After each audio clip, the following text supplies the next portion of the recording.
এক ছিল ঘন সবুজ জঙ্গল। সেই জঙ্গলে বাস করত এক দুষ্টু বাঘ। বাঘটা ছিল খুব গম্ভীর স্বভাবে, সবাইকে ভয় দেখিয়ে বেড়াতো। জঙ্গলে প্রাণীরা তার কাছে যেতে চাইতো না।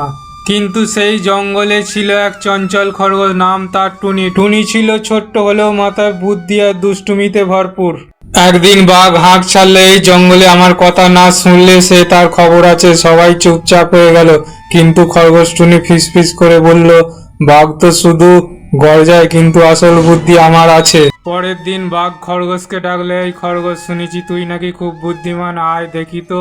খরগোশ হেসে বলল, বাঘ, আমি তোকে এক জায়গা দেখাতে চাই, সেখানে তোর মতো আরো এক বাঘ থাকে। বাঘ অবাক হয়ে বলল, কোথায়? আমাকে এখনই নিয়ে চল। খরগোশ টুনির দুষ্টুমি শুরু হলো। সে বাঘকে নিয়ে গেল জঙ্গলে একদম শেষে একটা স্বচ্ছ পুকুরের কাছে। এই খরগোশ, এখানে কেন নিয়ে এসেছিস আমাকে বল। খরগোশ তখন বাঘকে বলল, দেখো ওই যে ওই বাঘটা তোর মতোই রাগী। বাঘ জল দেখে আটকে উঠল। ওই জলে তো তার নিজের হুবহু দেখতে। সে গর্জন করলো, আর প্রতিফলনে সেই গর্জন ফিরে এলো। বাঘ রাগে জলে ঝাঁপাতে লাগলো, কিন্তু হুবহু তো যায় না। সেই দেখে খরগোশ হাসতে লাগলো, হা হা হা। খরগোশ বলল, বাঘদা, আগে রাগ না করে মাথা খাটাও, তাহলেই জঙ্গলে সবাই তোকে ভালোবাসবে।